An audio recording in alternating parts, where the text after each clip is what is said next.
그만해라. 야 영우야, 너 예전에 싸움 좀 했나보다. 너 학교 생활 편하게 하고 싶으면 좀 네가 진수 그렇게 만들었냐? 들어와 이 개새끼야!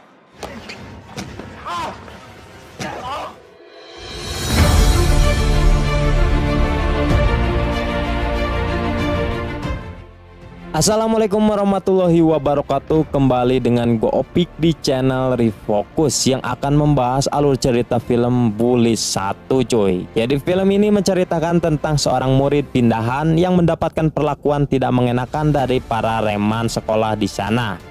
Namun tanpa mereka ketahui, ternyata murid yang mereka anggap culun ini sangat ditakuti oleh para gangster di luar sekolah. Karena ternyata pria ini jago baku hantam. Dan apakah murid ini akan membuat para pembuli kapok? Kita lihat saja nanti. Oke, seperti biasa siapkan dulu udut kopainya, kita gaspol.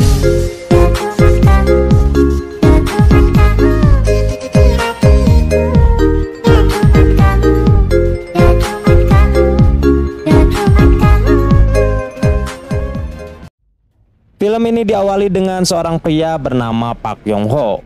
Di sana ia tinggal bersama ibu dan adiknya yang bernama Chanmi. Lalu diketahui kalau mereka bertiga ternyata baru pindah dari pedesaan ke kota. Akibat itulah Yong Ho dan Chanmi mengawali hari pertamanya di sekolah baru, yang dimana Yong Ho masuk ke sekolah laki-laki sedangkan Chanmi masuk ke sekolah khusus perempuan.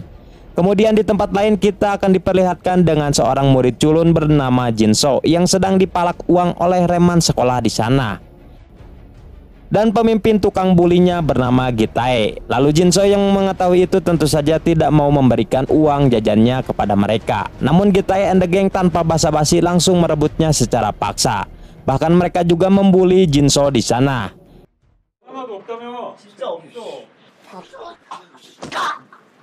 Tidak lama kemudian Yong Ho datang ke sana dan tidak sengaja melihat pembulian itu. Akan tetapi Yong Ho tidak melakukan apa-apa dan langsung pergi dari sana.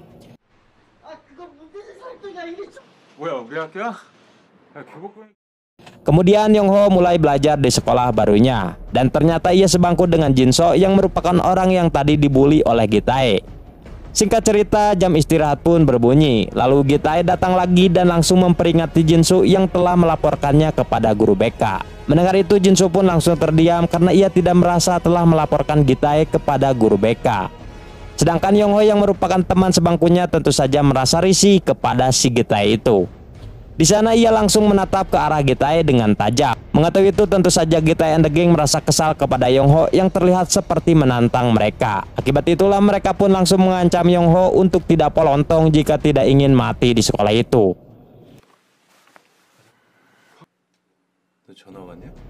Mendengar itu Yong Ho pun hanya terdiam sambil tersenyum kecil. Setelah mereka pergi, Jinso menyuruh Yong Ho untuk berhati-hati kepada Gitae yang merupakan tukang bully di sekolah ini. Saat mendengar namanya, Yong Ho langsung terkejut karena ia tiba-tiba teringat kalau dulu Gitae pernah bersekolah satu SD dengannya. 쟤들 조심해. 양기태? Kemudian sepulang sekolah Yong Ho tidak sengaja menemukan tempat latihan tinju. Mengetahui itu ia pun tertarik untuk masuk karena ingin belajar tinju. Namun saat di dalam ternyata tidak ada siapapun di sana sehingga Yong Ho pun langsung mengambil kesempatan itu untuk mencoba alat-alat tinju di sana.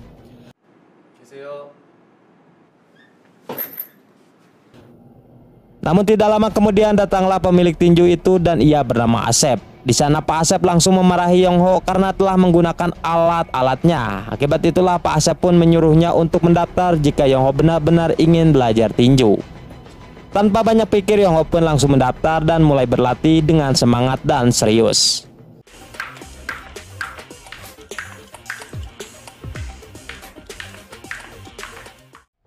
Di malam harinya Yong Ho merasa khawatir kepada adiknya yang belum pulang ke rumah. Lalu Yong Ho pun mencoba menelpon Chanmi dan menyuruhnya untuk segera pulang.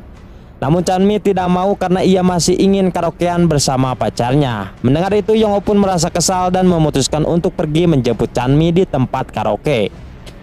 Di tengah perjalanan Yong Ho tidak sengaja bertemu dengan Gitae yang sedang nongkrong dengan barudaknya. Dan dari sinilah Gitae juga mulai teringat dengan Yong Ho yang merupakan teman masa kecilnya.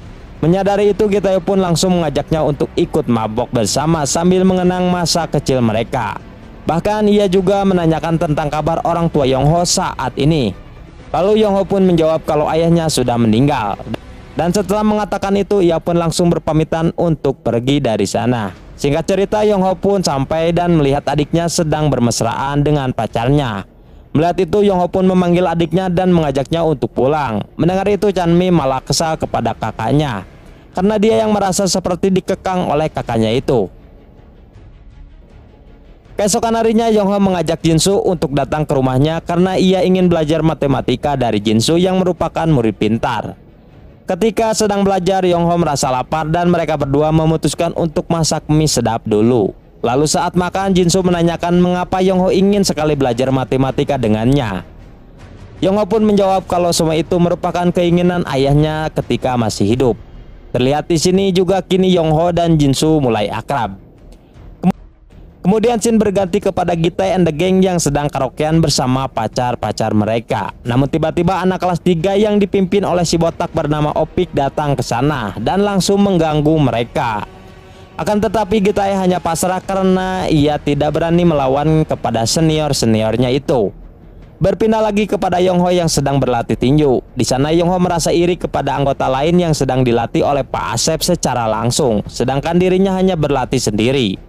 Namun hal itu tidak membuatnya menyerah sehingga ia pun melanjutkan lagi latihannya, meskipun harus meniru semua gerakan yang sedang Pak Asep ajarkan kepada peserta lain. Di keesokan harinya, Gitai and the Gang datang lagi ke kelas karena ingin membuli Jinsu. Namun kini Yongho yang telah menjadi sahabatnya tentu saja tidak terima, sehingga ia pun langsung membantai mereka semua dengan sangat mudahnya.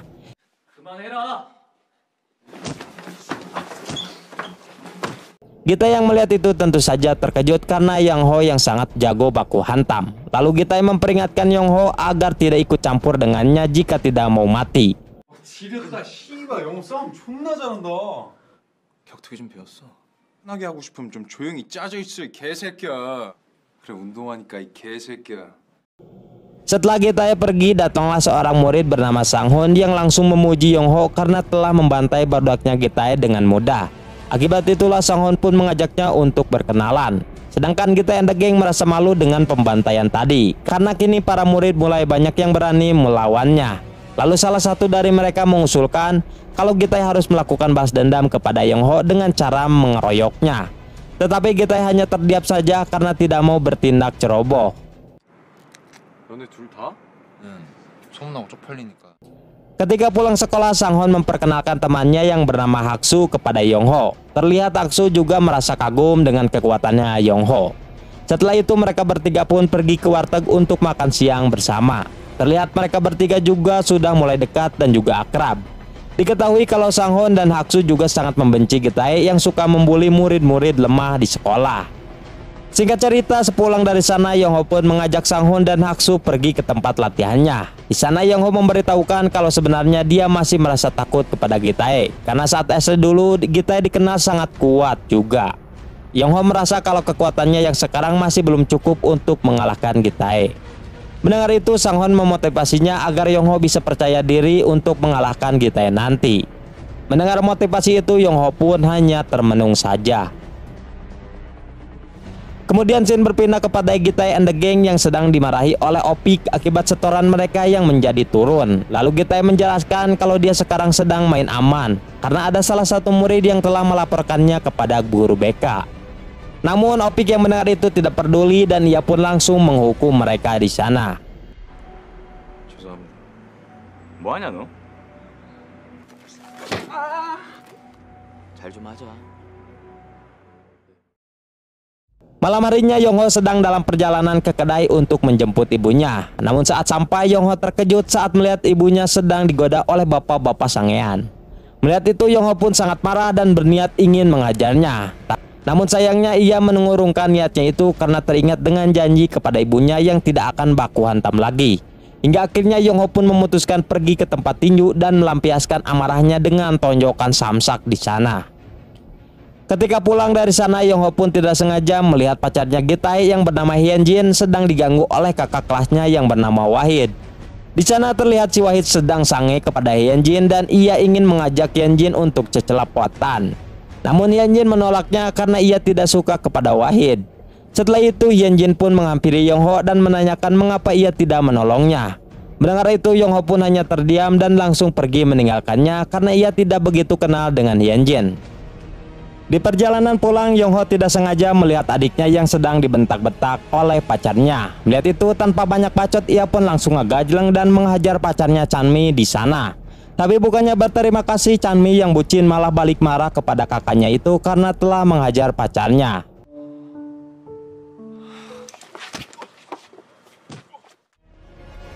Di keesokan harinya, Gitae and the Gang kembali membuli lagi kepada seorang siswa yang culun. Di sana Gitae menghajar dan memalak murid itu dengan sadis.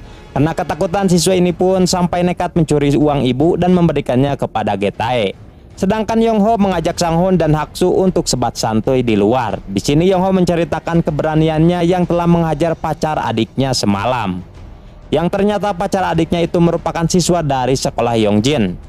Mendengar itu, Sanghun dan Haksu pun merasa kagum dengan keberaniannya itu.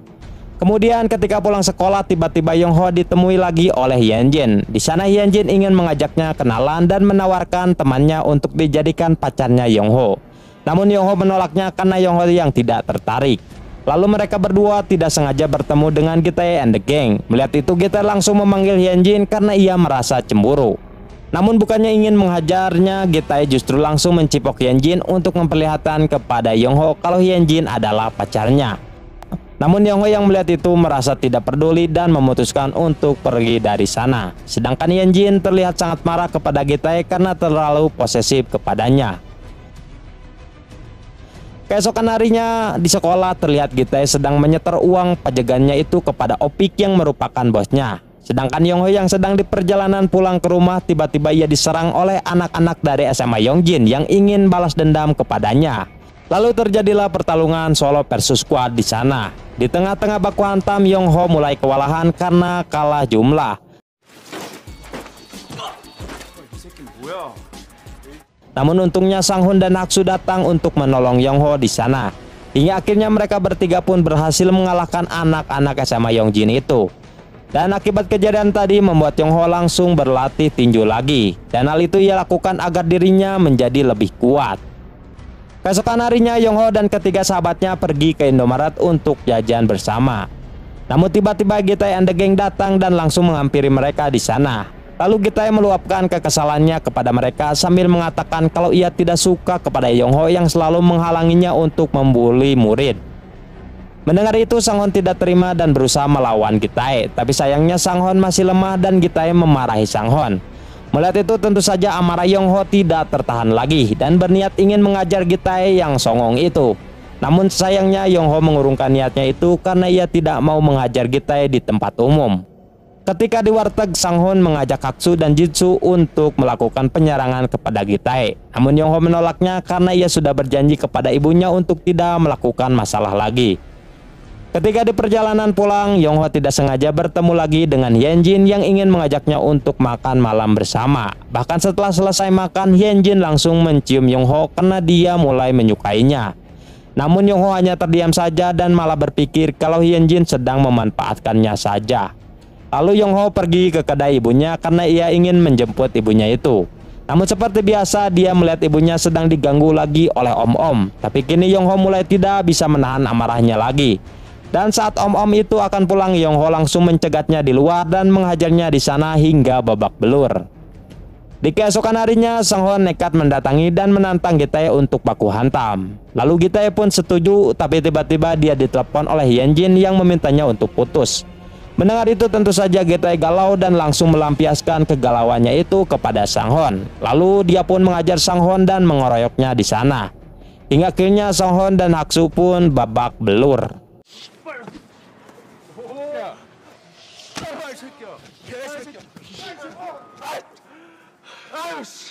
Ketika di rumah, Yongho pun menanyakan siapa orang yang telah mengeroyoknya itu kepada mereka berdua. Namun Sanghun dan Haksu hanya diam dan tidak mau menjawabnya. Di tempat lain, Jinsu dicegat oleh Gitae and the Gang. Lalu mereka tanpa basa-basi langsung menyiksa Jinsu di sana dengan sangat sadis.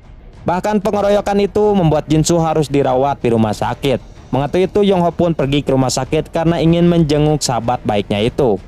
Sesampainya di sana, Yongho merasa kasihan dengan keadaan Jinsu yang telah babak belur. Melihat itu, Yong Ho pun marah besar dan ia pun langsung mengajak Sang Hon dan Haksu untuk melakukan balas dendam kepada Gitae and the gang. Singkat cerita, Yong Ho pun berhasil menemui Gitae dan langsung mengajaknya untuk duel. Sehingga terjadilah pertarungan sengit di sana.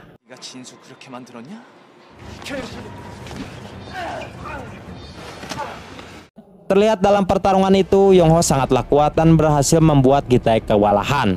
Menyadari itu, Gitae pun menyuruh anak buahnya untuk ikut membantunya.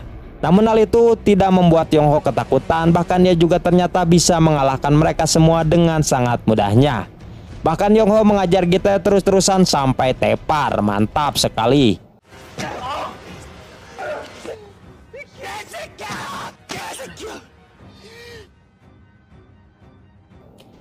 Semenjak kejadian tadi, kini Yong Ho dan kawan-kawan telah menjadi buronan gengnya Opik. Lalu mereka menyiapkan senjata baseball untuk dipakai saat balas dendam nanti. Jinsu yang tidak sengaja melihat itu langsung melaporkannya kepada Yong Ho kalau si Opik sedang memburunya. Mendengar itu, Yong Ho pun hanya tersenyum saja dan langsung mengajak Sang Hon dan Haksu untuk pergi melawannya geng Opik.